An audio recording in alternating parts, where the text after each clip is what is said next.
Although we have to start at 3, but we are still waiting for more teachers to join us. So we'll give a break for 10 minutes. In 10 minutes, I would want all the teachers to please fill the comments with your name, with your school, as well as what subject you teach. Let us go through that comments, and then we will start again in next 10 minutes once we are ready with all the teachers who have joined us.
Good afternoon, everyone. I am Nishant Singh Lakra, Head of Academics at Educart. Today, I want to host you all for a lovely session which talks about not just classroom practices, but also value education. So, I welcome you warmly for the Classroom Reset 2026-27 Value Education in Classroom today. This session is very unique. We are not just going to train you, but we will also be talking about certain conversation with our experts. We will also take some reflections from our classroom activities and then see where we stand. There will be a lot of learning, so I would encourage all the teachers to please note down these things. And also, if you have any questions, so keep your questions ready. Before we start with the session, I would like to take a few minutes where we want to talk about EduCart, what we do as an organization, and how are we doing differently as compared to other people. Right. So first important point, some important announcement for all of you. First thing, keep a pen and paper handy. This will be a very informative session. I would want all of you to please write them down. If you need to note down any activities, please feel free doing that. Secondly, for all the participants who have joined us, there will be a feedback form that will be given to you by the end of the session. Ensure that you fill the feedback form because based on the feedback form only, you will be receiving your certificates. So ensure that is done. The third thing, keep your questions ready. As I've already told you, these questions will be taken up by the end of the session, which we can ask from our experts as well. Also, in case if you want to tag us on LinkedIn as well as Instagram, please feel free doing that. The Instagram IDs are already there on your screen. Okay, EduCart. Let's start with EduCart, what we do as an organization. So EduCart is a new age publication house with over 70 decades of legacy. We are leading our way in education through books, reference materials, and training. 25 lakh students are already part of EduCard. They use our book regularly and they prepare for board examination as well as other examinations, which is there in terms of CUET, in terms of ICSE examination or NEET preparation. We also have a very large pool of 1 lakh plus teachers who are part of our specimen program. These teachers are our backbone because their suggestions, their feedback guide us in terms of what improvement we can do in our books, and we keep on innovating on those aspects. Now, why are books so good? What makes our books so different, right? So first thing that we do in EduCart is we are always constantly innovating. We are innovating in terms of the questions that we prepare. We are innovating in terms of the material that we create. And also, in last couple of years, we have noticed that 50 to 60% of questions which are appearing in board examination are from our books. So this makes us the first choice for toppers also across India. And that's how we are different and that is how we are improving every day. Now, teachers, an important announcement. This is the first session of the CPD program 2026.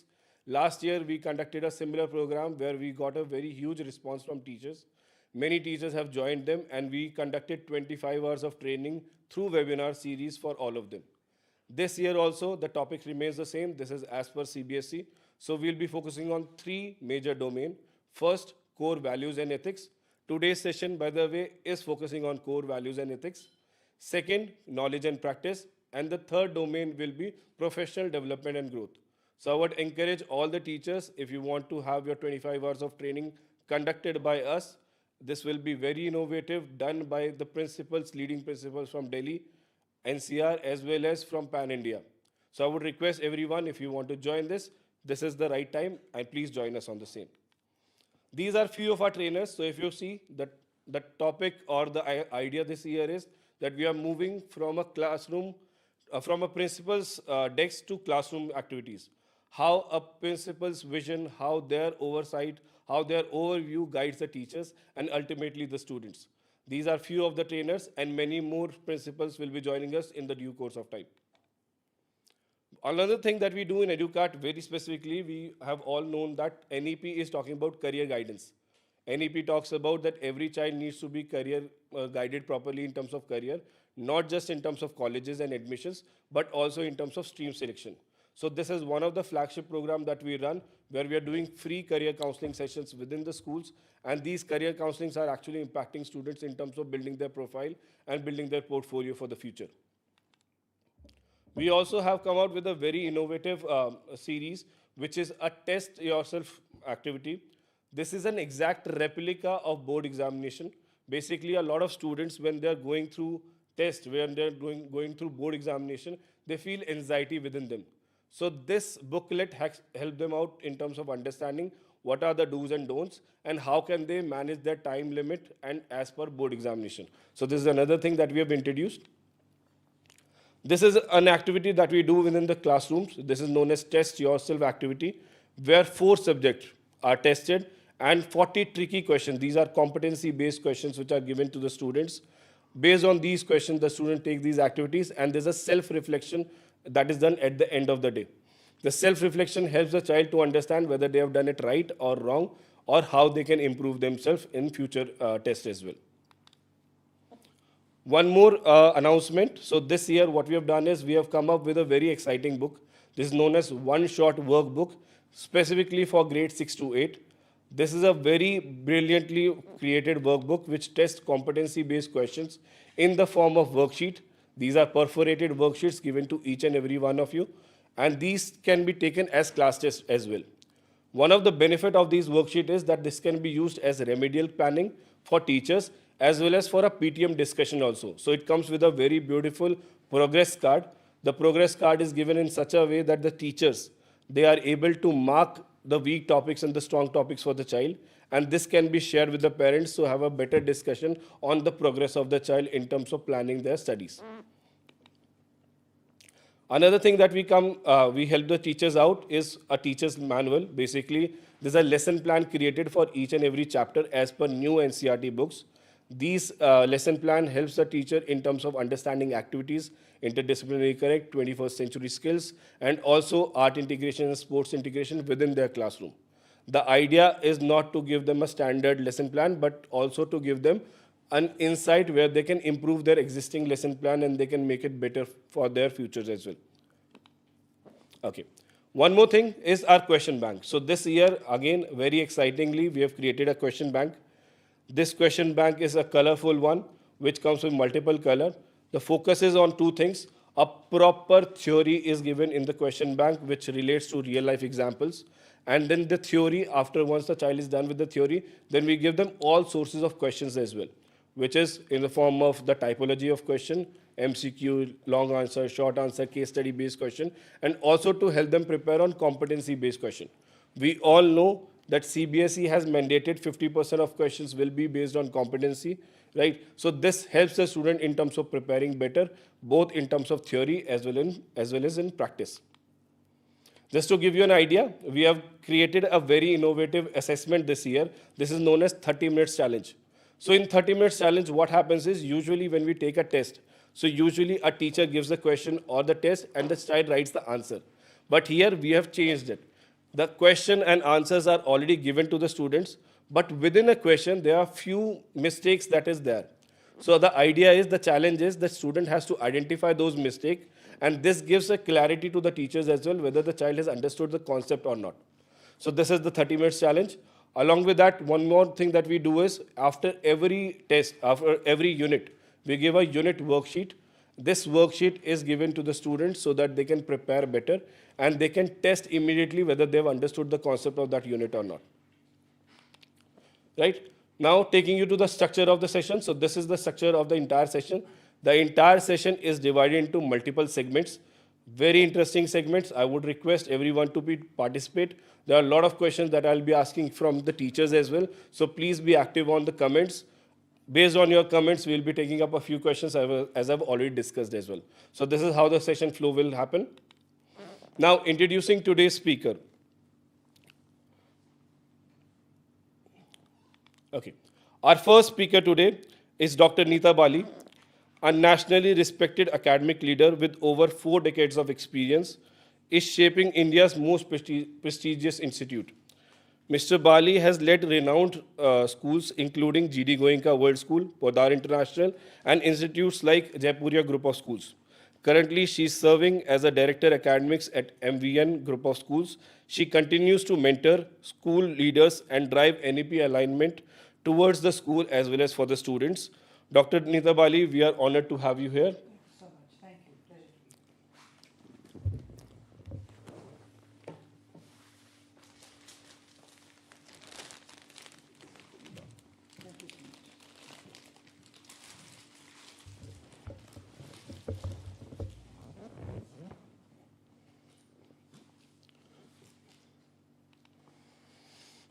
Our next speaker, we are delighted to have Dr. Jyoti Gupta, founder and director of Sri Ram Universal School, Ghaziabad, and director at KR Mangalam World School, GK2. With nearly 4 decades of service in education, her association with national level initiative, Dr. Gupta has played pivotal role in teaching teachers training, educating students and leadership and development across India. Her insights into empowerment, leadership, and experiential learning continues to motivate a lot.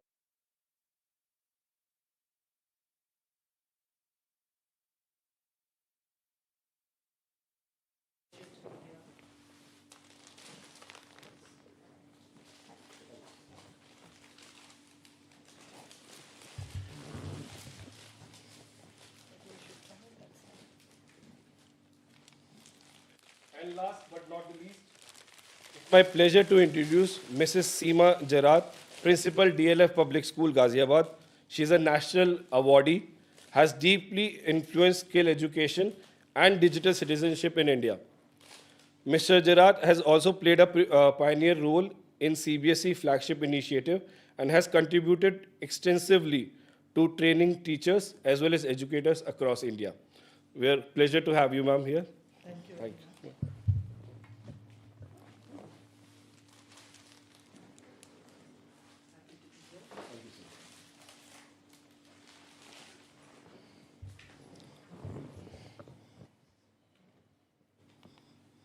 Okay, so with that said, let's start with our first segment. So the first segment is classroom realities plus value stories. So, ma'am, before starting with the first segment, I personally want to understand because the topic is so important. It's about value education in classroom. So I want to understand individually from you why value education is important in India and why do teachers as well as students needs to get trained upon it. So we can start with Neeta, ma'am. Thank you so much for asking that question. If I were to talk about teaching learning today, uh, we need to ensure that we don't just teach content. There's something called a hidden curriculum. If I talk about a hidden curriculum, it is obviously the values that we are trying to inculcate or we're getting the children to imbibe through teaching learning. The whole purpose of teaching learning is foiled if we are not able to instill values, because in such a fast-paced world, children are obviously exposed to a lot of influences, whether it's the influence of the social media and of course peer pressure, so on and so forth, and of course a lot of societal expectations. So in a situation like this, I think it is imperative that as schools, we take on the onus and responsibility of instilling time-tested values, or what are called 21st century skills, which to my mind actually are perennial values, the values of integrity, values of honesty, compassion, empathy, and of course the most important to me is resilience. So I think in a classroom it is important not just to dispense content and knowledge, but at the same time to ensure that life skills, essential life skills, are also instilled in the children. Great. Thank you so much, ma'am. With this, my first question to you, ma'am, what is the behavior that you're seeing most common happening in students these days? Uh, Nishant, as an educator for last 4 decades, maybe more than 4 decades now, initially as a hardcore classroom teacher, I've seen the whole education landscape undergo a lot of change. I think the biggest challenge that I find in today's classroom is the inability of the students to focus and concentrate on what is in their immediate environment.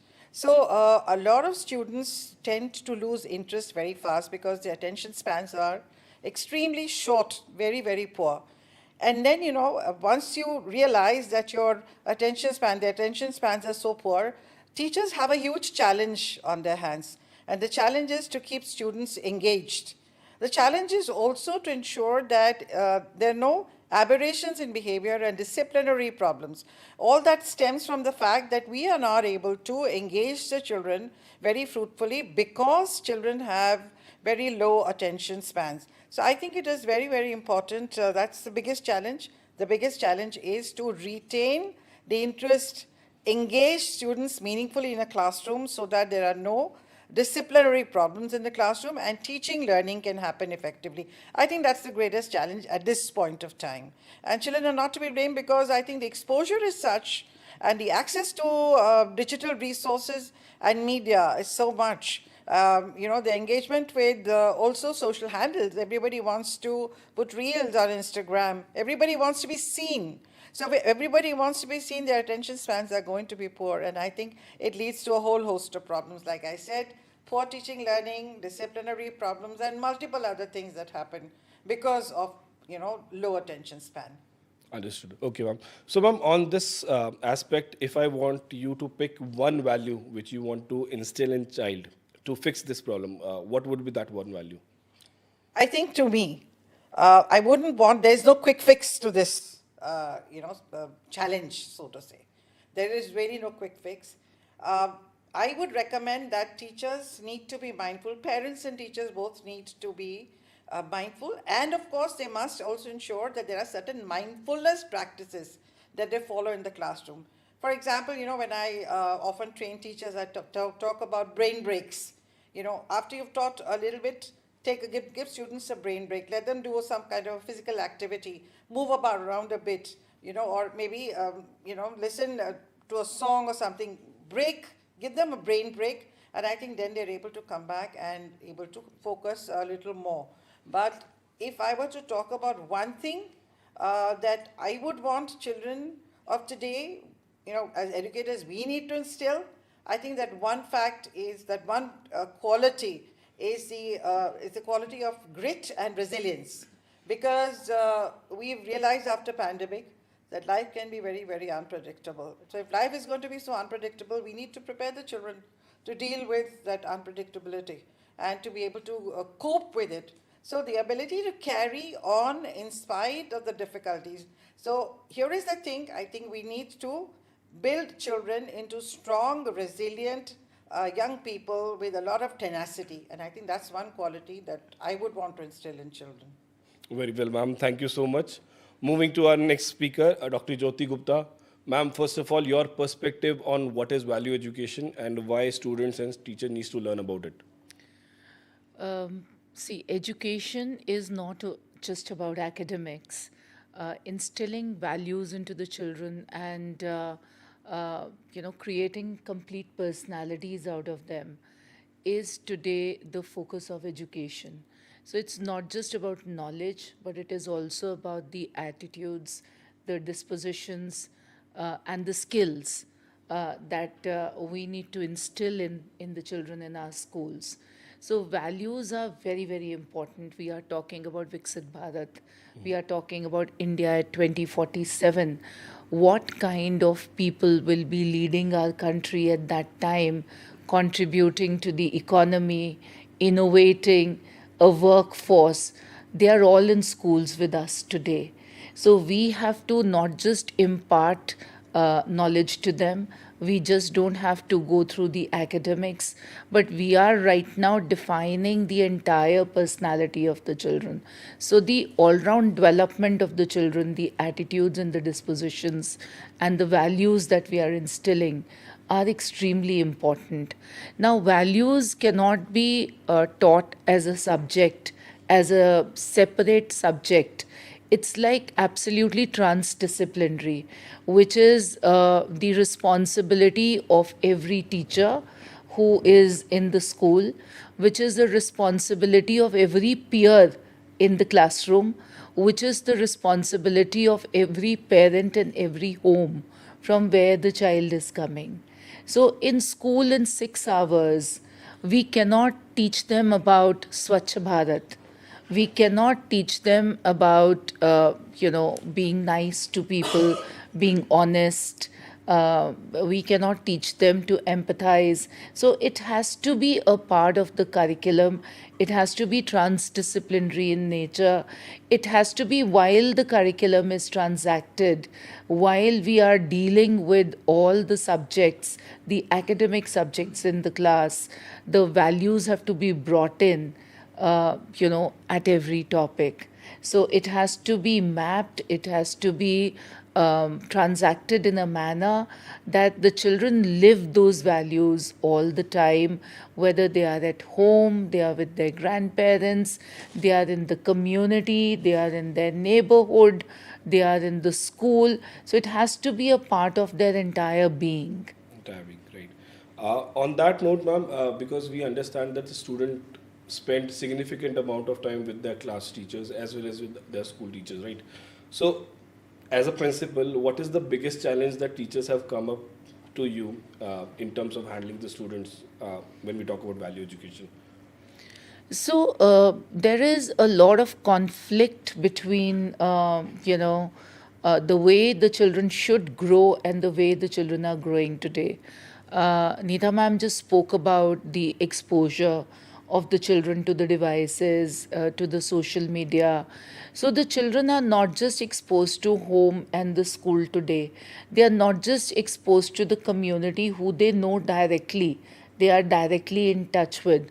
They know the world outside through the social media, through the content that is there, through the exposure that the children get. We still, as a country, do not have a policy of protecting the children from the social media. The device divide is there. It is a huge divide in our country. We are still grappling with the issue that if we need to send out the content to the people, then we cannot say no to the technology. But we are not going to say no to technology, we are not going to say no to the devices. But at the same time, there have to be mental health policies. We still don't have a mental health policy for the children. We still do not have a policy whereby we can define that children of this particular age group will be getting only this limited exposure. So there are a lot of challenges that the teachers face because of this mere conflict that the children are coming through. Then today there is the fractured families, the broken families are on a rise.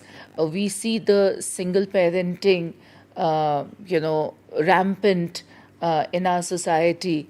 So when we talk about children in the classrooms, there is a lot that is missing, because of which that the children demand the attention of not just the teachers but their peer group also. Their behavior changes. So everybody is seeking attention, like ma'am said. They are all out there to seek attention. So there can be any way of seeking that attention. The children are not tolerant today. They cannot just listen to anybody. They have to do what they want to do. This is the time of instant gratification, because you press something and you get the answer. You get the you get what you want. Today Blinkit is there. If you want to order anything on Blinkit, it's there with you for within 7-8 minutes. This wasn't the case earlier, so one had to wait. So, the very fact that ma'am spoke about resilience.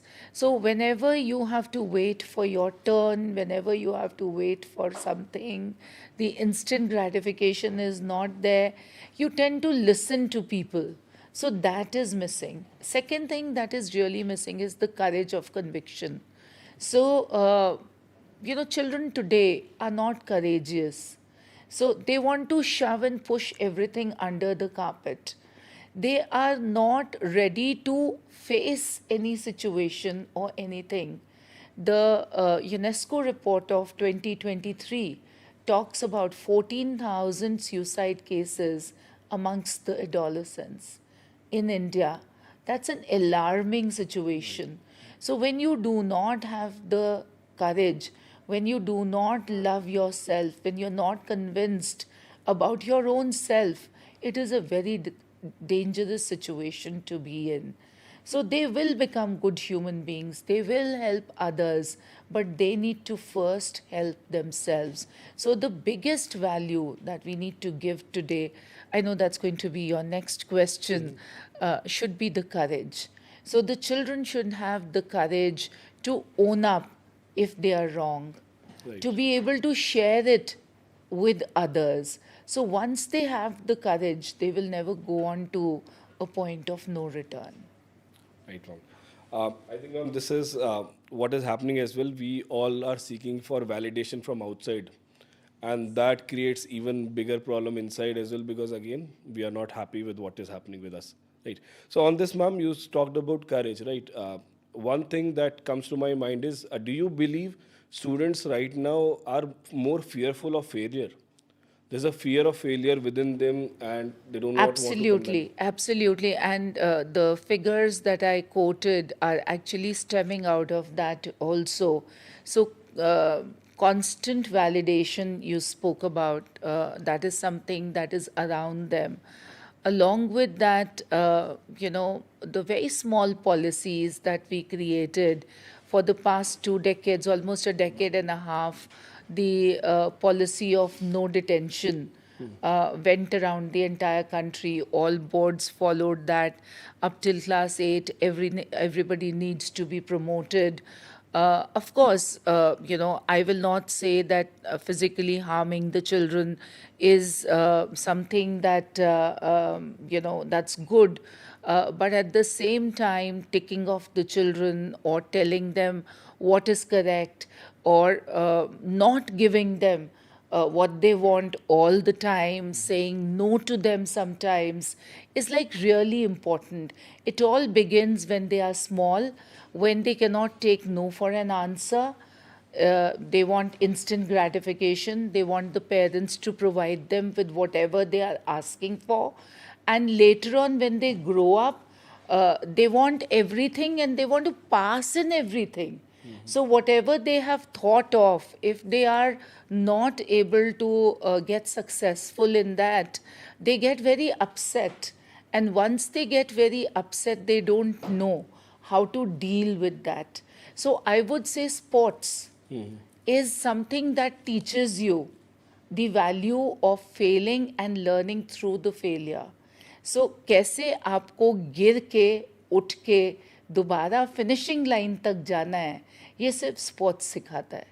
कैसे आपको हारती हुई team में भी खेलना है. You're a part of a losing team, you will still give your 100% till the game is finished. So, playing sports, small failures in life, not wanting to succeed all the time, and not having that pressure of being at your best is something that needs to be inculcated as a part of our curriculums. Great. I think, ma'am, so true when I hear this, because when I was a kid, I used to go out and play, and then my mother used to scold me that you're coming late.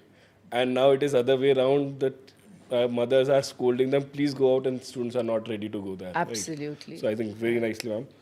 We'll just take a 2 minutes break on this, and then we'll resume again. क्या हुआ कुछ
So we resume our conversation with our third speaker. So Seema ma'am, first of all, your perspective, what is value education?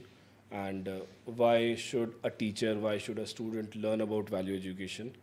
Can we start with this first? Yes, I can keep it very brief because both of the other speakers have said it very nicely. So I think values, beliefs, and attitudes are like the steering wheel of a car. They are the ones that give direction to your life. If you have imbibed the right values, you will go in the right direction in life, I think. So I think that should say it all. Right. Any one story, ma'am, that you would want to share with us, which restored your faith in value education, seeing at a student transforming his life through it? There are many stories, and I'll talk about a child. I'm changing the name, Rohit. Okay. And Rohit joined our school in class 11. We have certain norms, and children are, it's very clear that there are consequences of whatever you do. So consequences are clear to children. They are told to them. So this child would miss classes. When he did, we call it bunking. When you bunk class 2 times, and he did it the 3rd time, then he had to face the consequences. And the consequences were that the children have to then, we say, all right, it's mental suicide to be sitting in a class where you're not interested. Do something productive. So we have options. You can clean the library, but for this child, we gave him weeding in the gardens. So he had to do the weeding. Okay. And he was doing the weeding. Whatever happened, the very next day, this boy got inside the school in the evening and set fire to all the, he left some window open in the physics lab. Apparently, that's what he told me later. He went into the physics lab and he set fire to all the practical files. The board exams were coming. Okay. Of course, the guards saw it, they doused the fire, but there was damage. And the next day, we have again consequences. So we have this, it's a best practice, a policy of reflection. So you need to reflect on your action. And he had to go through the reflection form, which has about 8 questions. What did I do? Why did I do it? Who all were affected by my action? What could I have done instead? What would have been the positive outcomes of what I had I done the right thing? Today I realized that. So, they fill these. And in that, after he had sat down, filled it, I sat with him, actually had a discussion on all of those things and that how many people were harmed because of his action. And I said, what you have done, no child has ever done in my 25 years I had passed at that time of being a teacher, and this is inexcusable. So your consequences will be more severe, something that I've never punished a child with. Because he understood, he was apologetic. He said, I said, you have to give a public apology, something no child has ever done. He kept quiet for some time, then he said, okay, ma'am, one request. Can 4th B class not be there? Okay. So I said, why? He said, because my sister is in that class. I said, okay, 4th B will not come, but you will give a public apology next day in the assembly. He did give that public apology. I continued to stay in touch with the child. How's everything going, Rohit? Many years passed. One day I was told somebody special wants to come and meet me. So generally you have a schedule, but I said, okay, who's it? And this man came in an army uniform and he said, ma'am, do you recognize me? I did recognize him. Ma'am, your most indisciplined child has joined the most disciplined profession. So that, I think, values work. They always work. I've always believed in them. Lovely story, Mama. I think this is a 360-degree turn to the child's character and the behavior that he was going through. Great, great. Teachers, I would want all of you to type in the comments one value that you want your children, your students to imbibe. And I think we can do it in the comments right now. In the meanwhile, let's move to the second segment. So second segment, ma'am, is basically on case study or case-based question. So this is very common for students. Now let's try it with principals as well, right? So I will be giving you one case which is regarding a student, what happened to him, and then we will ask a few questions and see how you respond to those questions, right? So we'll start again with Anita Mali ma'am first. So ma'am, your case is, let me take you to grade 7, right? So the teacher asks a simple maths question from a student. One child raises their hand and she starts speaking. But while talking, she hesitates and makes a lot of mistake. Immediately she sees a couple of students laughing at her and then half of the class making fun of them. From that day onwards, this girl never stood up, never raised her hand, and never took that initiative to start or to answer to the teacher.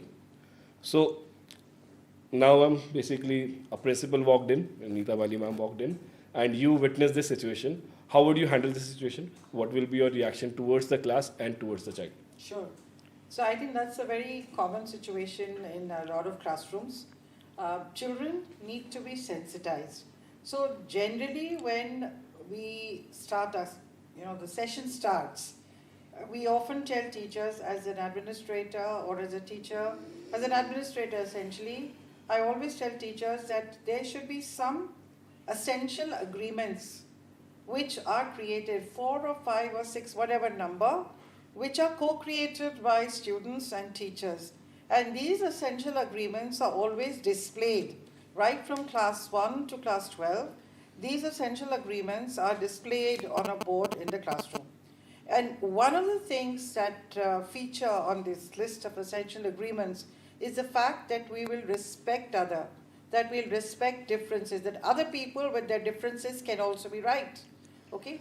Having said that, when a situation like this happens in a classroom where a student has probably not given the right answer and they are mocked at, because children are children at the end of the day, these situations will happen.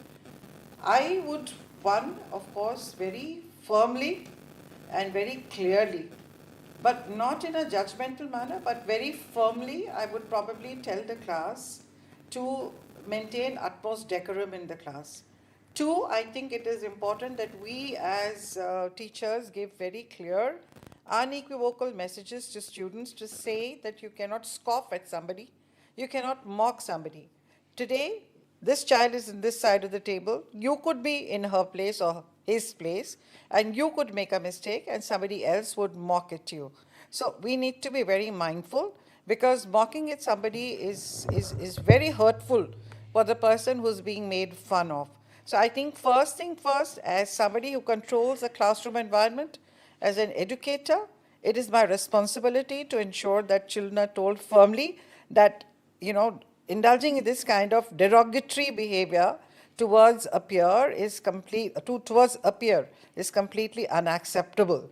That's a non-negotiable. Everyone in the class needs to be treated with respect. 2, of course, I would take the student who's made a mistake, because the possibility is that, that person's self-esteem, this young child's self-esteem would have taken a real battering. And going forward, the child may not be able to open out and speak. They'll be inhibited. And once these inhibitions become deeply ingrained in their psyche, it can be very damaging, then even as adults, it affects their behavior. So it is important that we as teachers take aside a student who has gone through this and try and restore their confidence and ensure that we prod them to speak up again and again. But set the classroom rules right. I mean, very clearly state what is acceptable and what is not acceptable. That's the first thing I would do. Understood, ma'am. I think setting up right boundaries and giving them right Yeah. context is very important. Thank you, ma'am. Taking to the next case, so we'll talk to Jyoti, ma'am. So, ma'am, your scenario is that it's an exam going on, a half-yearly examination or a board examination happening in a school, and you found one of the child cheating in the examination. You went closer and you found certain chits he was referring to. And then once you questioned him, the child said that there's a lot of pressure from parents on me. And because of their pressure, I need to score more than 90% or this will be very tough for me at home, right? So now the entire class is looking at you. The entire class is looking at the child. And the child is humiliated because he did it because of some pressure and not by his own will. How would you address this scenario, ma'am, and what will be your plan of action to address the student? First of all, this kind of situation comes quite often, and it does happen. So, our policy is that we do not say anything to the child at that point of time. we take whatever chits are there and we give a fresh paper to the child. And we ask the child to simply sit down and write that paper. So, first of all, the child, once is caught, is already conscious of a lot of things. So, if you keep wasting time at that point of time, the precious time, and you say whatever you want to say at that time, the child will not be able to write anything. So, we give a fresh paper, and whatever time, even if half an hour is left, the child is given the fresh paper. Then this child comes out, and if he says what he's, the case that you've just said, so we would call the parents and we will address it with the parents as well. And also explain to the child that something like this is not the solution. If you don't know something, if you've not understood or you've not studied for this particular exam, you are not, you were talking about pre-board exam or you were talking about the internal exam for a grown-up child. So I would certainly explain to the child that if you do this in board examinations, you're going to be rusticated for 3 years or 5 years now. You won't be able to give the exam again.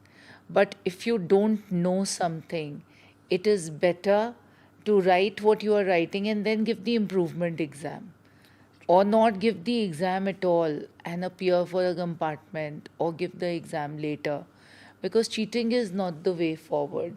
So humiliation is something that is, we do not resort to at any level. Whether it is at this level, the teachers wouldn't say anything in front of the other children. And also the self-esteem of the child takes a hit there. So as much publicly you will humiliate a child, that much pressure the child will have. I mean, Seema ma'am gave us a beautiful story where, the penalty worked beautifully in the favor of the child. And the child went ahead and did something like really good in his life. But I've seen examples where the public humiliation actually ruined the life of the child. And they were not able to get out of it at all. So we avoid it at all times. And how would you address the rest of the students who are watching this happening or getting unfolded? So there, it is a part of the briefing to all the children before the examinations by the principal, by the vice principal, by the concerned coordinators, and we do tell the parents also. So we counsel them that do not carry chits or do not do any kind of cheating. If you don't know something, you will again get a chance. I think some sort of orientation. Yes, so we the can do. orientation is there, and the rest of the children, of course, the children do not should not feel encouraged by an act like this to copy the child who's cheating and is using the unfair means. So it should not be an encouragement for others. And it's not just about carrying the chits, it is also asking. At times, the papers get exchanged in the class also. So there are a lot of things. At times, they ask, like they go to the bathroom at the same time. So they want to ask questions at the same time. Abhi, I don't know how much is it still happening, but there are books that are kept in the bathrooms. So all our class 4 employees, they go around checking whether there's material or there's no material. So these kind of things keep happening. We do the public examinations also, not just of the students but also of the older people, where we do the recruitment exams or we do the CTET exams. As CBSE schools, we have a lot of those responsibilities. So we see cases of impersonation, we see cases of copying, we see everything. So the policy everywhere is take the paper and give the fresh paper. And if it is impersonation, then you take out the person, whoever is giving the examination. So it keeps happening. You have to keep your cool and you have to give a chance to whoever is in that situation. I always thought, ma'am, that the principal would never get to know that I have kept a book in the washroom. But today I'll be careful. Yeah. And students, I would request all of you, be careful. Do not do these activities because this will never help you out in future. It is a very small one exam and it will not determine your life. So please avoid doing this. And I think every teacher should encourage students in terms of giving them the right perspective. Yes. Right. Moving on to the third, ma'am, Seema ma'am. So this is related to a teacher. So imagine a scenario where a teacher is going to a classroom and the classroom has become very indisciplined, very noisy. Some students openly rebel to a teacher as well. And then slowly and steadily, after a few months, this has become a perception that this teacher cannot control this class. Right. Now the situation has gone even worse. The teacher has become depressed and now she's thinking of resigning from the school. This is the scenario that is happening. How would you address this scenario? Before I do that, I want to just say something. Yeah, please. Jyoti ma'am brought out very beautifully that publicly we must never humiliate a child. And I just wanted to bring out that difference because when a child is asked to do a public apology, that is the time where he had to actually say that I did something wrong, not what I did wrong, and motivate the rest of the assembly that what I did had a harmful effect on a lot of other students. And that I want everyone to know that when you make your choices, think about other people. Right. So that was largely the conversation that he had. So it's very nice that she brought it out that, never have a public humiliation versus what I was talking about was different. Just to, Right. I don't want a wrong message going down to others. Yeah. Right. Okay. Talking of the struggling teacher, I think many a strong teacher has struggled somewhere or the other before she became that strong classroom leader. So it is absolutely normalized to be a struggling teacher. And I think what advice I would give the teacher is first and foremost, don't try to fix the class. Don't try to shout out louder than them. Or sometimes teachers will use a duster. Don't do that, to bang on the table or something like that. Don't do anything like that because children pick up your stress more than they respond to your authority. Right. So it actually backfires. So the way to go is that what the problem is quite clear. Don't fix the class. You first focus on regaining control over yourself and then improving the classroom climate. That is where the focus has to be. So I would advise her, take a deep breath, pause, and when you go into the class the next day, go in a calm, composed manner. It is also quite evident that somewhere there has been a breakdown of classroom norms. Either they are unclear or they are inconsistent. So when you go in that calm, clear, in that composed manner, first lay down classroom norms by mutual consent with the students. So you have clear classroom norms, which could be raise hands when you want to say something, which could be when I speak, you don't speak, and when you speak, I don't speak. So some classroom norms. Also, she needs to make sure that at any point in time, she doesn't, and then she talks slowly. She gives one instruction at a time. In case there is noise, she quietens down and uses silence strategically. It's very, very potent. It's very powerful. Even a long, big assembly, sometimes if there is noise, I just start whispering and the assembly becomes quiet. 2,000 children will quieten down. So she needs to be, and then I think another thing that she can do is set relationships in place, reset relationships by saying, without blaming children, without blaming the class, that, okay, we have not been our best selves, let's fix that together. And take their confidence, and then consistently do the same things consistently. Another thing that I would advise the teacher to do is, sort of get closer to 2, 3 children individually, some class influencers. So that way she will be able to better, her classroom management will become better. She'll manage it better. Understood. Anything which a school leadership can do for that teacher in terms of training and in terms of guiding? Yes. I think not even training, it's just about the school culture.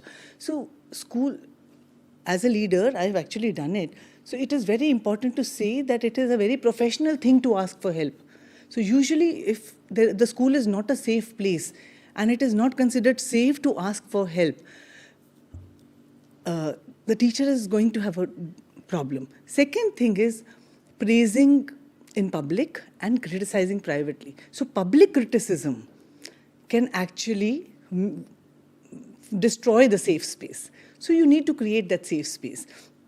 So what I would do is, and what I do is also normalize struggling. It is absolutely okay to have had to struggle and ask for help. Ask for help from your teacher circle or ask for help from me. We have an open door policy. Come in any time that you have a difficulty. And anyways, you're checking on, usually new teachers will have such a thing. So you check on them also, how's things going, anything, is so-and-so class is naughty, do you find them naughty? Things like that, so that it's okay to, so just as we normalize risk-taking, we normalize experimenting with new approaches, we also normalize struggling. So have conversations like it is quite professional to ask for help when you are stuck, rather than just dragging yourself. Right. So I think that culture in the school would help. I think, ma'am, that is the reason why National Mentoring Mission is also started, where a senior teacher mentors a junior teachers so that they can cope up with these struggles in life. Yes. Great, ma'am. And I think this is very good point. The one takeaway from my end will be, it is normal to have bad days. It is normal to have struggling days. Do not take it on yourself, because then there are good days also coming back. And it's always a learning curve. We learn from bad mistakes even more. Thank you so much. I think I enjoyed these scenarios. I hope you also enjoyed this. Yes. Right. Okay. Moving to the third segment. This is a very interesting one. Very quick. So this is known as Mythbuster. Okay. So one by one, I'll start with one of the myth, and you have to tell me whether it's a myth or a reality, and one-liner explanation on how it's not a myth. Okay. So I'll start with ma'am first, right? So consistency in consequences matter more than understanding the context behind the behavior. Is it a myth or a reality? That's a complete reality. Because whenever you are talking about consequences, whenever there's an action, there's a reaction, and then of course you try to rectify things. So there has to be a certain consistency. Because when lines start to blur, I think that's where the trouble starts, when the lines start to blur and there's ambiguity. Because let us be very clear and unequivocal in our communication. For example, we've been talking about, every school has a discipline policy. So a discipline policy will always have the aberrations or, indiscipline, which is followed by sanctions, which have to be very clearly defined. Not merely very clearly defined and committed to paper, or committed to paper in terms of a policy, a written policy, but maybe the gist of that policy should also be displayed at vantage points in a school. I always insist that the gist of the discipline policy be very strategically displayed in a school so that students can see for themselves that if I have made a mistake, this is the consequence that is going to follow. So when you have something like that, I think there is consistency, and children only understand the language of consistency. If you don't implement what you are proclaiming, then I think the whole purpose of any kind of a policy is completely lost. Right? Okay. Second question, ma'am, Jyoti ma'am. Sustained academic pressure prepares a child for future life of a student. Is it a myth or it's a reality? It's a complete myth, because doing well in academics is good. One should do well in academics. But at the same time, the all-round development of the children is extremely important. Development of the emotional quotient along with the IQ, developing the, the social quotient of the children. The children have to play They have to participate in sports. Uh, as I had said earlier, it's only sports that teaches you, that gives you the emotional strength, that will teach you the importance of failure. It will make you stay fit. Today, CBSE takes out the circulars on sugar boards, oil boards. Uh, NCFSE is talking about one period of sports every day. I've been having one period of sports, 1 hour of sports every day since 2011, wherever I have been. And we've always run a school for 7 hours instead of 6 hours. For us, the morning sports is extremely important. And my observation is once the children have played every day, they don't bunk because they bunk the classes to be only found in the basketball and the football courts because the pent up energy that is there in them that needs to be spent fruitfully. So sports are very, very important. Similarly, the visual arts and the performing arts are also very important. Now, everybody is not going to become a champion, or everybody is not going to become, an artist. But at the same time, having that all round personality, a well rounded personality, which is also going to give you certain leadership qualities, is extremely important. Today, the skills of communication, critical thinking, creativity, and collaboration are important. Academics, of course, they are coming to a school, so they will do academics, they will learn maths, they will learn science, they will learn the languages, but preparation for life, lifelong learning is more important. I've seen so many toppers, so many children who are also the IIT toppers. They do not have the essential skills of communication and collaboration. They can work in isolation. They're very bright people, but they cannot work with more people. So I've seen brilliant children who've scored 100 on 100 not succeeding in life because of the missing other uh, attitudes, dispositions, behaviors. So everything is important in education, whether it is sports or it's art, it's leadership, it's discipline. Everything is important. The excursions, going out together, the visual learning, the hands-on learning, everything is important. So true, ma'am. I think that is what we call holistic development of the child as well. Yes, It yes. cannot be just one phase getting developed, but everything should be Yes, yes. understood. The full personality. Personality, yes. Yes. Okay.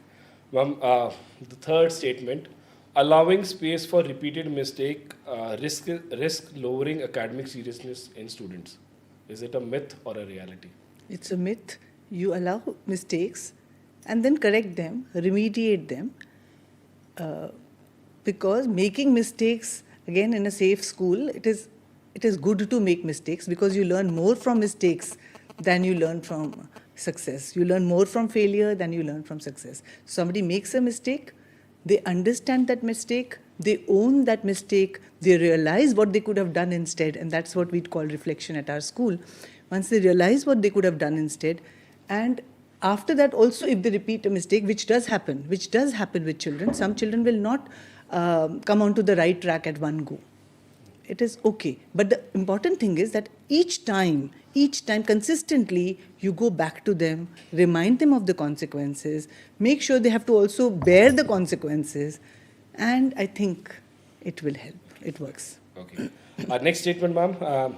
If institutional systems are strong, individual teachers' behavior become less critical in school. Is it a myth or a reality? Could you repeat that? If institutional systems are strong, an individual teacher's efforts becomes less critical. No, I don't think, I think that's a myth because even if institutional systems are strong, the word critical, how do we interpret the word critical? The word critical, I think, has more to do with people being able to give a feedback. In fact, if systems are strong, the systems will allow space, a safe space for people to be critical. And when I'm using the word critical, I'm not talking about criticizing. I am talking about being able to express or articulate your views about something. That's where you're being critical. So unless people are critical, things will not improve. So if institutional systems are strong, they should allow people to be critical. They should accept the fact that everyone, every teacher must have a voice. You know, we talk about student agency in the classrooms. Often, as educators, I think we're shouting from the rooftops and talking about student agency. What about teacher agency? I think the teacher agency, or the voice that the teachers need to be given, that is very, very important. Unless teachers are able to speak up without any fear or inhibition, or to express what is right and what is not so right, things are not going to improve. So to strengthen the school systems further, I think you need to have teachers who have a voice and are critical, and also give constructive criticism, so to say, so that things can move forward. Understood. Okay. Moving to the next statement, ma'am. Jyoti ma'am. Student repeat behavior which gain attention, which draws attention, whether positive or negative. Is it a myth or a reality? That's a reality. It's a human tendency. So the children, whatever behavior they have, they will repeat it, whether it is a good behavior or it is a behavior that needs correction. So they need to be constantly told in case they are not aptly behaving. So they tend to have similar patterns, I would say. So if they are seeking attention, they will continue to seek attention in one or the other way. There are certain who get attention because of what their performance is. There are other children who, when they do not get the attention, they will do everything else in order to get the attention of the peers and of the entire ecosystem. Okay, understood. Last of the myth, not myth, basically a statement. Okay, treating every student exactly the same is the right way to make sure that everything is fair. Absolutely a myth. Every individual, every child is unique. And each child has their own strengths and weaknesses. And each child needs. So we are moving towards personalized learning if we talk about learning, but even handling. So every child's strengths and weaknesses need to be acknowledged. I would just say that in God's creation, there are no repetitions. There are no two same leaves on a same plant. There are no two sunrises are not the same. Two sunsets are not the same. So every child is different. Every child needs to be treated differently. We need to understand each child's needs. And that, I think, forms the crux of the child-centered education system that we follow. But I think, ma'am, that is what individualized learning is as well, where we get a little more individualized to the student and then correct it out. Absolutely. And then again, equality over equity. Yes. It is more important to you, the equity of the child. Yes. Great. Okay, so that brings us into the third segment, which is the myth buster. I think we have broken a lot of myths today. Teachers, I would request, please, if you have these myths, try to break it up with other teachers or with our sessions as well. We can always reach out to teachers, we can always mail us, and we can always speak to them regularly on these part. Okay, the fourth segment, it is practical activity. So in this segment, ma'am, basically what you have to tell is any one practical activity which a teacher can do in the classroom, in the school, every day, which can create value education or which can promote value education within the school premises. Something that you have done it, something which you heard, or something as a best practices that you want to imbibe. So we'll start with you, ma'am. Okay. So I'll talk about something that exists. Okay. So we call ourselves a thinking school with a soul, where a lot of effort is on creating an emotionally intelligent environment and a humanized school. And in this direction, one of the practices that we follow is that every class has empathy managers. Empathy managers. Empathy managers. Okay. So mostly children are awarded for their academic strengths. These are children who are recognized for their emotional intelligence, and they are made in charge of the emotional climate of the school, of the classroom, of their classroom. They are empowered by, they get trainings from the counselors, and we meet them time to time to hear them out also. So what is largely their role? So they ensure that in the classroom, they ensure a bully-proof classroom, for example. So there are children with special needs, and if somebody, without asking, is eating there, taking out something from the lunch, for example, or there are autistic children in the classroom, and autistic children usually experience a meltdown if there is very high noise. So they make sure that the classroom noise is there and they are alert to the needs of a child. Similarly, they make sure that if there's nobody who's shy and withdrawn in the class, somebody without a friend. So they are on the ground empathy managers who are a willing ear for any child who has a problem, and they are there to help them out, maybe just listen to them, and or if they need to inform an adult, then they do that also. Lovely. So empathy manager is the title. Okay. Jyoti ma'am, what about you? So, we've been assessing the children on the affective domain now for a long, long time. The HPC also talks about it now. So, we talk about the ATL skills in the affective domain. So, the children are very conscious about their behavior in the classroom. Now, how we transact for that? So, the class teachers, basically, we do not have special value educators in the school. So it's the class teachers who take up the value education earlier. We were also running a program of the Ramakrishna Mission. And what we realized that telling stories and, working through the stories, through the live examples, is something that you can transact the values. So one is that whenever we've mapped the values also through the curriculum. So all subjects, they pick up the values and they talk about it. That is when the children are doing the EVS, they are doing who we are. They do the helpers. So respect for the community helpers, respect for people who are coming to work for you, whether it is somebody who's working at your home or somebody who's working as a driver for you or the nearby cobbler or whoever is giving services to you. You have to be, nice to those people. You have to be thankful to them. The Safai Karamcharis in the school also, there are many children who feel that it is their duty to do the Safai. But then there are many children who say thank you to them for cleaning up their classrooms and for cleaning up the floors, etc. So we do it through the stories, we transact it through the stories, and at the end of the day, when we have to assess the children for the affective domain, we do that. How many children have been helpful towards other children? How many children have been, able to help the new students? How many children have been able to help the students who have probably dropped their food? Have they shared their tiffins with them? Also, we have a lot of donation drives for the less privileged children. So there are some who go out of their way to get new things for these children.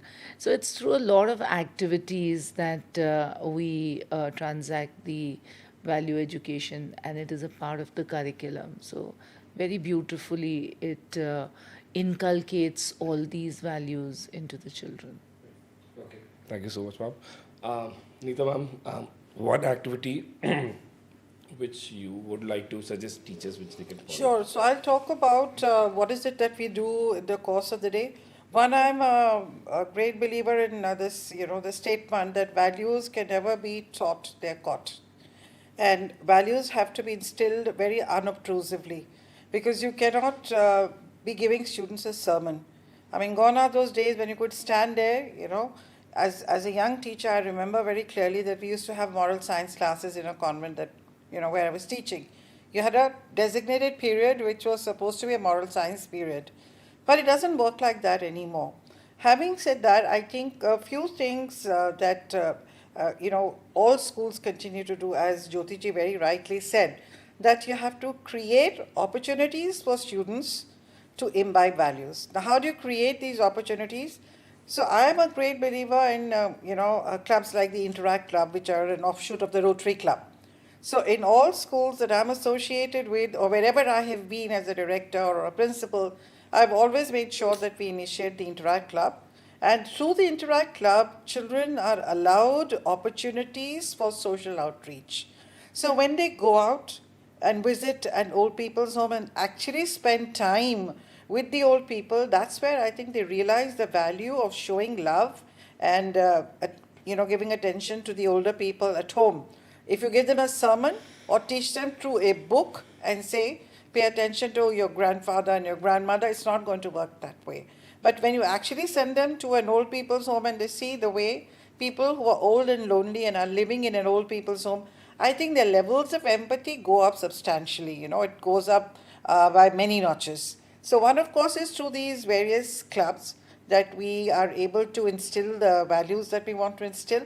The other is, of course, calling guest speakers. Because I really feel, when you bring in guest speakers from the, various domains, particularly if we are focusing not only on the IQ and EQ, we are also focusing on the so-called SQ, which is spiritual quotients.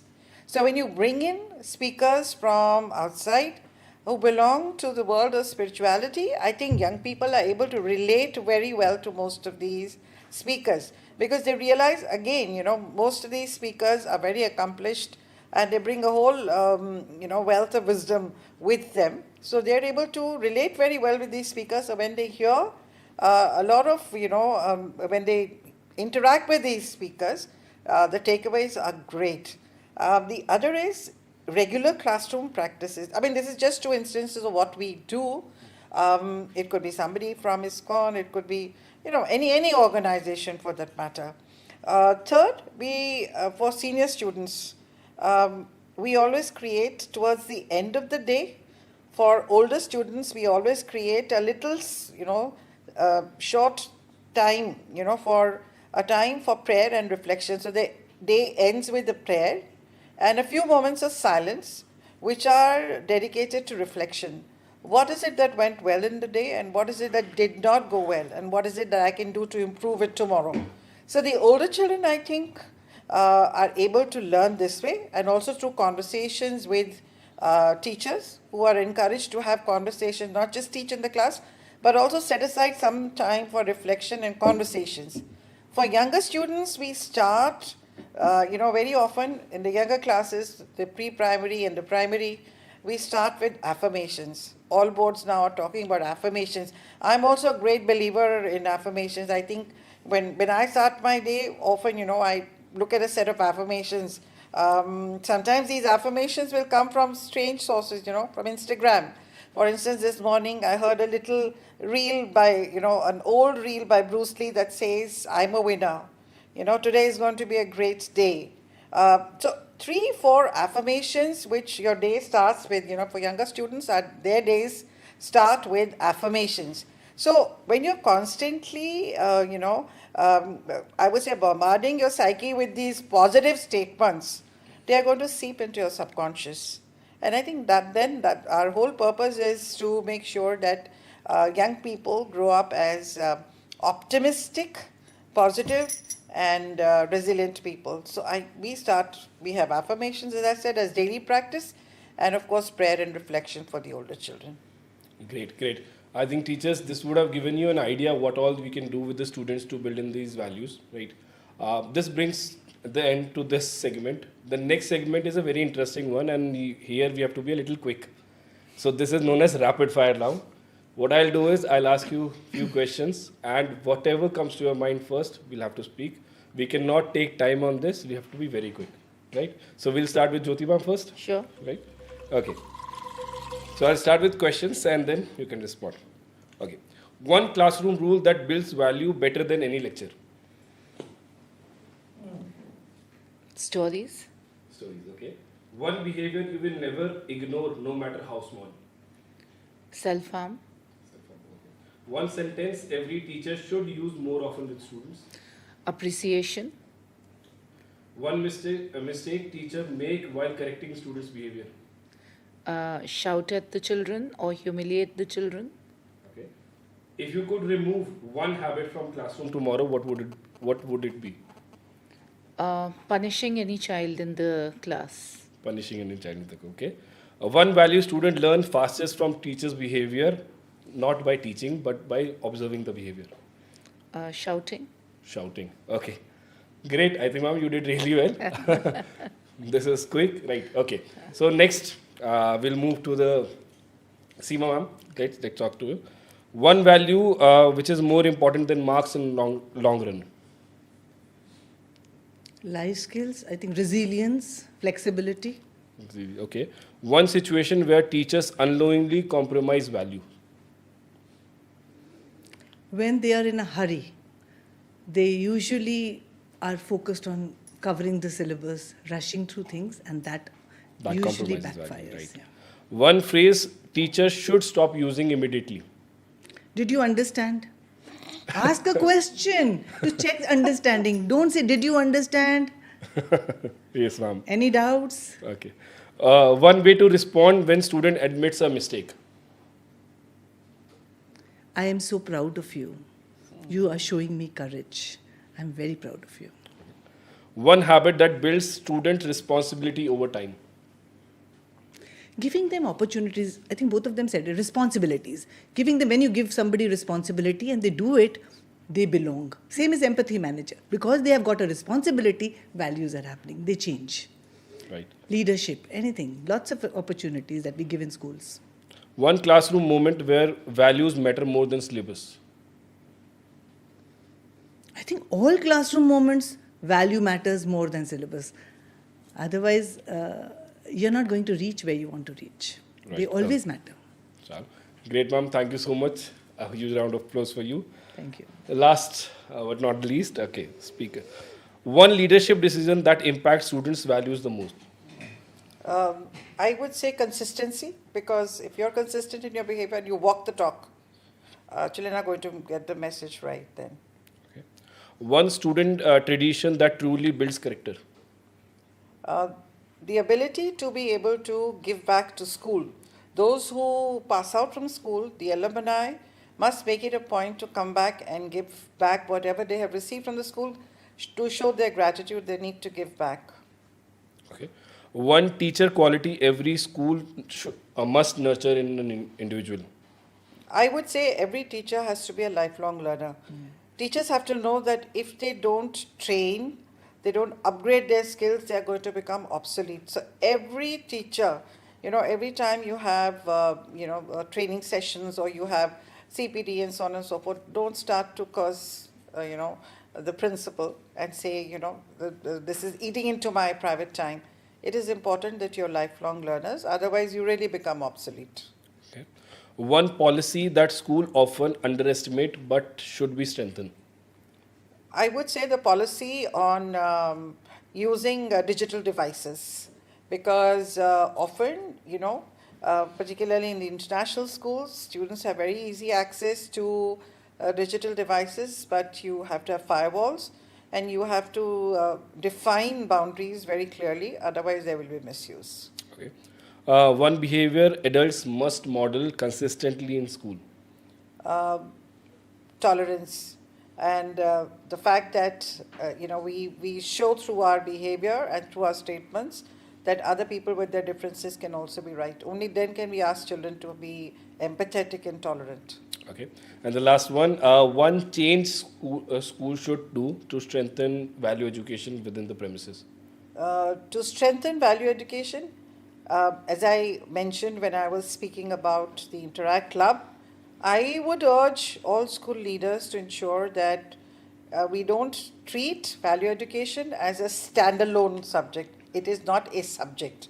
So we need to create opportunities. So create ample opportunities for children by empowering them through different signature clubs where they could, clubs related to sustainability, clubs related to social outreach, clubs related to building the skills of an entrepreneur, where you're able to conceptualize, plan, and execute something. So I think essentially we need not treat value education as something which is a standalone subject. It's not. It has to be woven into the fabric of our day-to-day academic transaction. Great. Thank you so much, ma'am. I believe all three of you enjoyed this round. Yeah, yeah. Yeah, we This, did, we did. in my mind, I thought this was the best round of the session today, right? Okay, so this brings us into the at the end of the session, right? But we will take a few questions from the audience. We will take a few questions from the Sure. teachers who have joined us. I've already got a few questions. So one, I think, ma'am, this is addressed to you.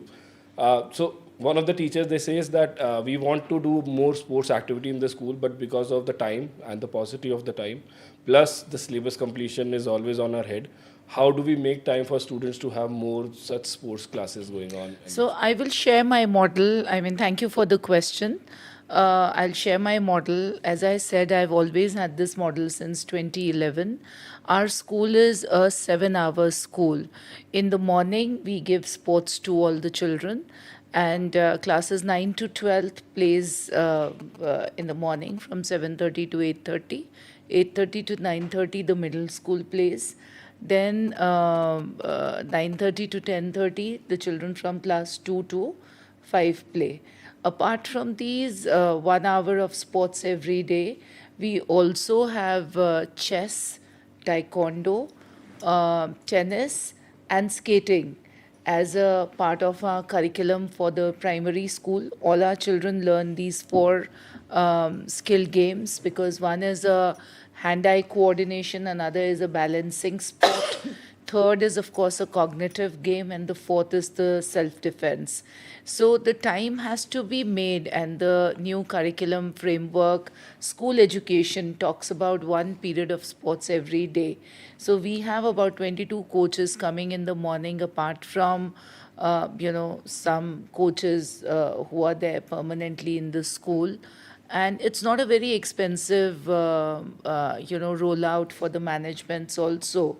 So it's important that all the children, they have a dedicated sport, and they do not play just for 1 day or 2 days in a week, but they play every day. Only then the lifestyle diseases that our country suffers from, the diabetes, the hypertension, etc., will go away, because the children are going to have that physical fitness as a part of their program. And I've seen a lot of success, like our schools, a lot of children win at the national, at the international level. So we nurture a lot of students in every sport. So it's important that the children not just become physically fit, but those who want to take these up as careers, they have an opportunity to do that as well. So the time has to be made. If we look at the curriculum framework, if we look at the new NCRT books, we will see that the content in the syllabus has been reduced just to make space for vocational education, for computational thinking and AI, for sports, for all these, for art education. So if we are only going to teach them the subjects, we are going to take away that value from the children. Okay. The second question, any one of you can take it, whoever deems it. So second question is that how can we allocate more time as a teacher towards a student, not just talking about syllabus and subjects, but to engage them personally and to know them personally better? Would you like to answer? Okay, so when you say student, I mean, there are so many students, but I think what, this 30-second thing that really works is that talking to children, connecting is more important. So I'll just say connect before you correct. So just taking out that 30-second to talk to the child, and something small. Oh, I didn't know you play basketball. Yesterday I saw you playing basketball. So just a little comment like that, and children will, and then you're off, you're gone to the next person, you're talking to somebody else. But that they will hug it with them for a very, very long time. So many times children come back and tell me, ma'am, when you told me this, I think it matters. Okay.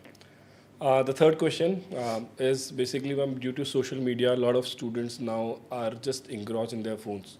They do not talk, they do not express their feeling, and they just do it just to show it to the world.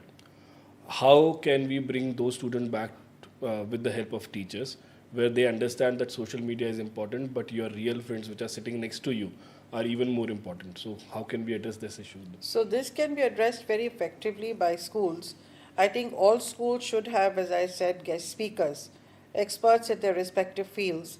I think those need to be engaged. They need to come and get the students to hear out what is the damage that is going to be caused, because social media and seeking validation through social media is very rampant, not just amongst children but also amongst adults. So I think we need to ensure that you call in an expert who can speak about the fact that, you know, seeking this kind of validation through social media, projecting yourself, and seeking validation can be very damaging, and concrete examples can be given, because people have inflicted self-harm on themselves, you know, when they haven't received a certain number of likes on, let's say, Instagram or on their posts. So the other is, parents need to ensure and schools need to ensure that children do not carry devices to school unless it's absolutely necessary, or if you're studying the international curriculum where these devices are, you know, a laptop is almost mandatory. So there, of course, students will need to carry. But then again, what is it that these devices are being used for? They have to be used only for academic work and not for indulging in these, using social media on their devices. So there have to be firewalls, and of course, more than anything else, I think educating the young, that is just so important. And as Jyoti very rightly said, sports is, I think that's a great panacea for, you know, situations like this. If you have children expend their energy in sports and physical activities, they'll have lesser time, probably, to then use social media. Okay. The last question, I'll take the last question for this. So one of the teacher is saying that parents' focus is always on the grades and the marks, right? Yeah. And because of that, even if we want to do something different with the student, we are not able to do it, because ultimately in PTM that is talked about, right? How can we have better communication with the parent, which can address this issue? So I think one way of doing it is through regular parent engagement. You know, you need to have something like a parent powerhouse. I often have something called a parent powerhouse, where we call in parents, speak to them about the fact that you don't only need to focus on marks. That there is a world outside that as well. You have to look at a holistic growth of the child, but more than anything else, I think as parents and teachers, we need to give a lot of importance to psychological and emotional well-being of children. And when we are only focusing on marks as parents and teachers, holding up those who are performing extremely well and running down those who are not performing to an expected level, and not accepting the fact that not everyone is made for academic work. So I think we need to tell the parents, we need to have frequent interactions with parents and tell them that they must have realistic expectations from the children, because it can't be one size fits all. Everyone is not an academic achiever. Right. May I add to that? Yes, yes, ma'am. Please. So, like Neeta ma'am said, it is very important to talk to parents. They need to understand. But you know what? They see outcomes. So you have to celebrate not just your academic achievers, you have to celebrate your sportsmen, your good readers, your actors, your dancers. When you do that, so when we have these annual awards, and when they are called to the stage each time, and when they are given awards right in front of the parents in those annual functions, and we do it wing by wing, automatically you add value to the dancing, to the theatre, to the other things. So celebrating it, awarding it, rewarding it, and then also talking to parents about holistic learning works. I believe, ma'am, the problem with this is that parents would appreciate a child getting an award as a hobby within doing in the school. But when we see it as a career option, then the situation changes. Then there's a fear that comes to the parents as well. Can we address this? So I'll take that up. In our school, again, this is a best practice which I've done it for many years. Again, 2010, 11. Since then. So we set the goals of the children right from nursery up till 12th. And the parents are there with the children, with the class teachers to set these goals. Now, setting of the goals is also a mandate as a part of the NCFSE, but we've been doing it for the past decade and a half. So what we do is that the children set their academic goals, they set their goals in the sports, and they set their goals in the performing arts and the visual arts. And they write down, they articulate that. Then the school and the parents support the children to achieve those goals. So there is something that is mandated, there is a curriculum that is mandated by the school that every child needs to do. And now, as we know, the NCRT does not have the minimum levels of learning and the target levels of learning like the other NCFs had. Now it is learning outcomes and it is competencies. Every child has to attain those learning outcomes. Some children will attain it faster than the others.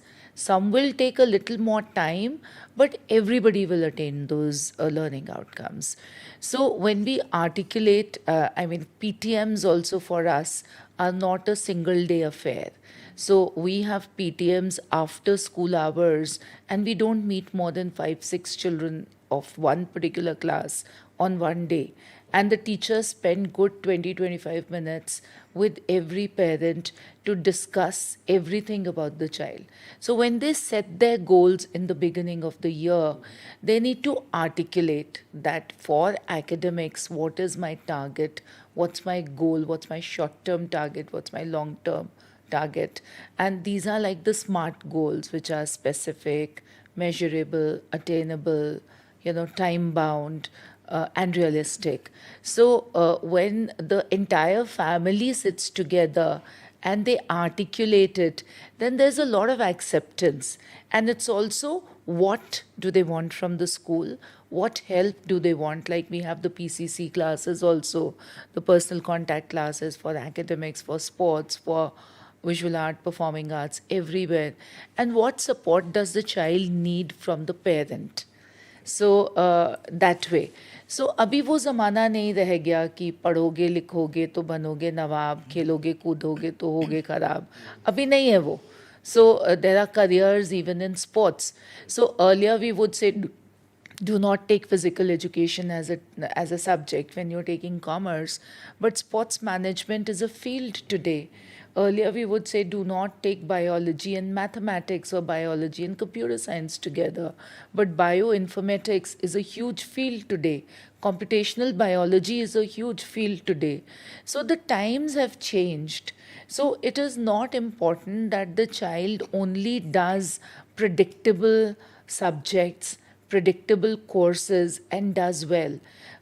Like in the beginning, you said you people believe in career counseling a lot. So, career counseling has to be a part of your pedagogy. It has to be a pedagogical intervention. So, if a child needs to study about physics, the child should be able to see physics in the room. There's so much of physics in this particular room. So, when you will relate that physics to the physics in the book, the children will do well. So, what kind of careers, what kind of subjects, what kind of outcomes? So, when you articulate all this, then the children tend to do better and well in whatever they undertake. So, that ownership comes in. And I think that makes sense because now the parent is also equally involved in terms of taking the Yes, decision. they and are that is the idea. most important stakeholder. Sure, great. Yes. Great. Okay, so that brings end to our session. Thank you so much to all three of you. It was lovely to hear from you. I learned a lot of things, and I'm sure teachers would have learned a lot of things. Thank you. One final message, if you want to give individually, we can do this. One final message, if you want to give it to the teachers, right? What would that be? Anything, and any commitment that you can ask from them. I would say be kind to the children. Okay. Be kind to the children, right? And okay, ma'am. All right. So I would say that, well, you can count the number of seeds in an apple, but you cannot count how many apples you can get from one seed. And each of you teachers is that one seed who has the potential to create one apple or one apple tree or an entire forest of apples. So believe in your power, you can affect eternity. Oh, thank you. Ma'am? I would say, some time ago, probably some years ago, people would take teaching as a profession. A lot of women took teaching as a profession because they felt it was a half day's job. So believe me, teachers, there's nothing half day about teaching. Teaching is something that you need to take very, very seriously. If you have chosen teaching as a profession, then it should be your calling in life. And I also firmly believe that the influence of a teacher lasts an eternity. I mean, I've had, there's evidence to prove that because I've been in the field for almost 42 years now. So there are students who I may have taught 30 years ago who are still able to, relate with what I said to them. So whatever statement I may have made, if I'd shown faith in them, that faith has manifested today as expertise in their chosen careers. Be very mindful of what you say to the kids because your words carry a lot of weight. Right. Okay. Thank you so much, Anita ma'am. Thank you so much, Jyoti ma'am. Thank you so much, Seema ma'am. So, teachers, this brings us end to the session, right? There's a feedback form link that we are sharing on the comment. We have already pinned it up for you. Please make sure that every one of you who has attended the session fill the form. Based on the details in the form, we'll be sharing the certificates with you. If you have not filled the form, we will never get to know whether you have attended the session or not. So please ensure that this form is filled, and based on that, you'll be getting your certificates, right? Okay. Thank you so much, ma'am, and that brings us in. Thank you. Thank you. I would love to facilitate you with a token of gift from our end. So this is for you. Oh, thank you so much. Thank you. Thank you very much. There's a bag full of goodies. Thank you. Thank you so much. Thank you. And interestingly, it matches our previous bag. Yeah. We all Yes. thought it was the same color. Are we off air?